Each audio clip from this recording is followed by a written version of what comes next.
Hi, welcome to Drinkosaurus, where we take ancient cocktail recipes into the modern era. My name is Matt, I'm your host, and let's get drinking. In this episode, we're going to revisit the old format where Jen will pick some ingredients from the cocktail cabinet behind me, and I will have to use as many of those ingredients as possible to create a new cocktail that hopefully tastes good. So the first step is to get Jen out here. She's gonna pick some ingredients, and I'll see you soon. So I'm gonna get started, choose some items.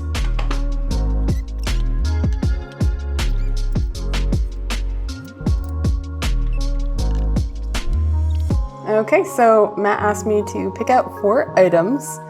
I did not go with funny names this time. I feel like I used them all up last time, but went with Campari. I like it because it's red. Did I use Campari last time? I don't even remember. And then this one had a bear on it, and it's called St. George Spirits Terroir Gin. Terrier Gin. It's for dogs. Drambuie. But then the one I'm really most excited for is this Bitterman's Burlesque. It says it's a spicy little tart that is sure to tantalize your taste buds. There they are. Okay, I think I can work with this. The St. George Terroir Gin is distilled in California. It's an American gin. Has a very forest floor pine sort of flavor, but not a juniper berry flavor, which is common in gin.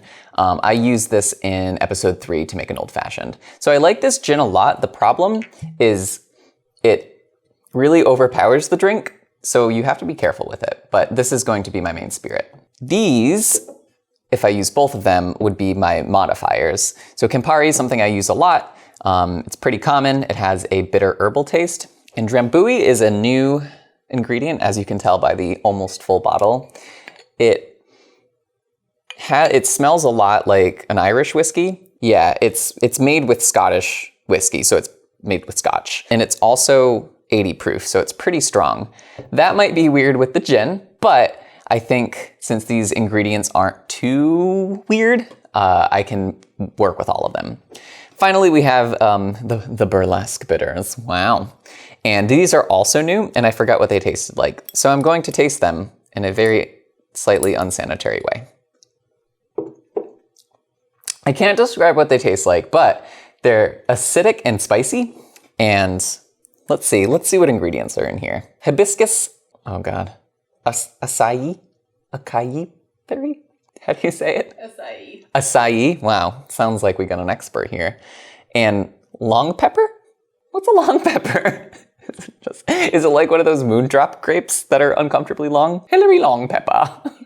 Hello, my name is Mrs. Long Pepper, and I'm here to scold your children. It's spicy. It's gonna add a weird element. It's not an easy bitters to use, but I think I'm gonna start with these 4. Usually I go into the cabinet to get other things. I don't know what else I'll need right now because I'm not sure how these are gonna taste together. So I'm gonna start mixing. I'm gonna put them in, and maybe these will just be the 4 ingredients.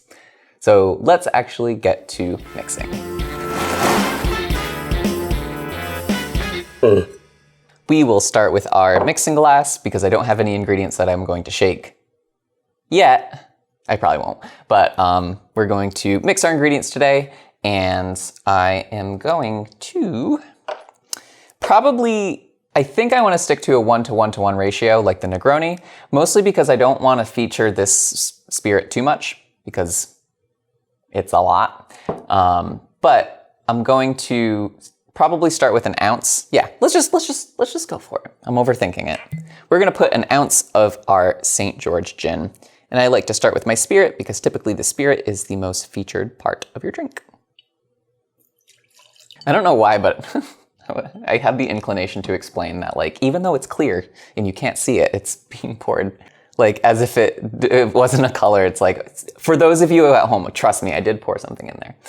Now I'm probably going to add a 1/2 ounce of each of my modifiers. I'm not sure which one I want more of, but if you're putting less than a 1/2 ounce, it's kind of like, why even bother adding it?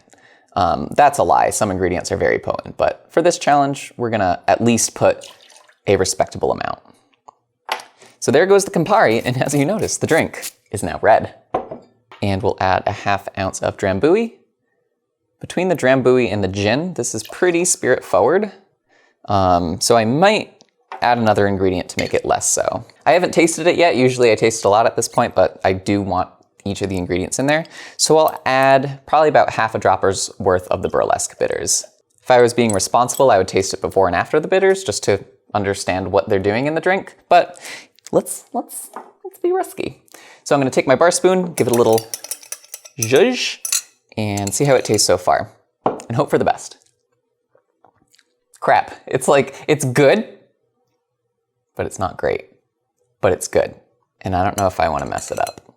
So the gin really comes through, and the other three ingredients add a nice spicy sweetness to it, which is pretty pleasant. I would say the drink right now is inoffensive. It tastes comfortable. It tastes kind of like a Negroni. I do kind of want to push it into really daring territory.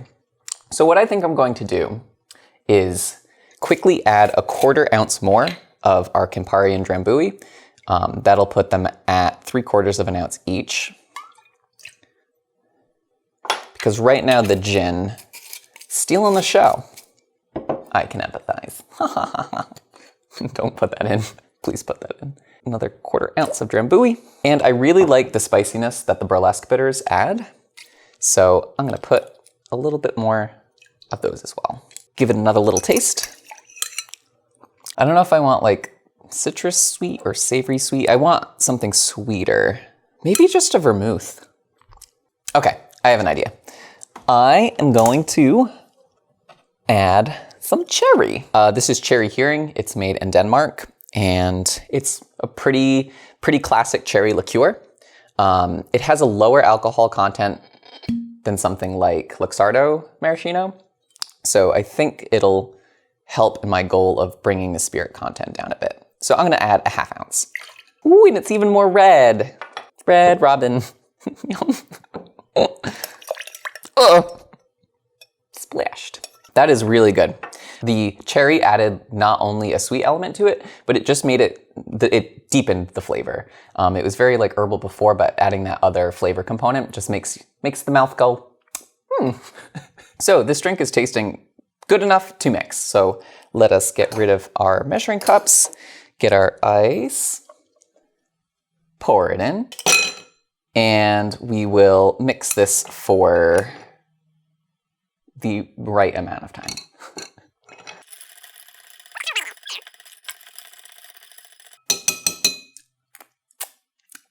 It's red. We will serve this drink up in a coupe glass. We'll get our julep strainer, and look at that.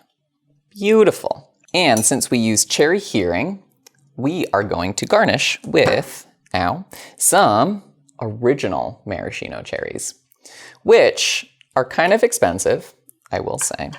However, these are delicious. And if you make a terrible drink and put one of these in it, if the drink's terrible, at least this will be delicious. So we'll just, boop, drop one of those in there. You can even lick the spoon, I won't tell. And I present to you the Lady in Red, because it's red and there's Burlesque Bitters in. The Lady in Red.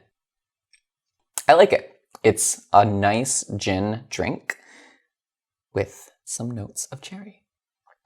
So I believe our final ratios was 1 ounce of the Terroir Gin, which is an American gin, has that piney flavor. We had a 3/4 of an ounce of the Drambuie, which added a woody Scotch sort of flavor, and then 3/4 of an ounce of the Campari, which added a bitter herbal quality to it. A 1/2 ounce of the Cherry Heering to sweeten it up, and about a dash or 2 of the Burlesque Bitters. And the result is, it tastes like a Negroni, which is gin, Campari, and vermouth, but it has a bit more complexity to it, where the Drambuie, the Cherry Heering, and our bitters are kind of taking the place of the vermouth in the cocktail. The thing to take away from this drink is sometimes going a bit more bold rather than safe can have a better result. So at first I was skeptical about adding something like Cherry Heering. I was actually going to add vermouth because that would be the safest option, but doing something outside of what you normally would do will give you a more interesting result. And I think with drinks, the more interesting, the better. It's good. Drinkosaurus is a production of Little Giant Monsters. If you would like to see other projects we're working on, check us out at littlegiantmonsters.com. We're also on a variety of social media platforms, so consider following us there. If you have any comments or suggestions for future videos, please put them down in the description below. Don't put them in the description, that's not where they go. Put them in the comment section. We also have a Patreon, so please consider supporting us on there. Did I say Patreon? I don't think so. That's all for today's episode. Stay home? No. That's all for today's episode. Enjoy whatever month it is. Stay spicy, stay tart, and if you think it's going to be a shart, it is.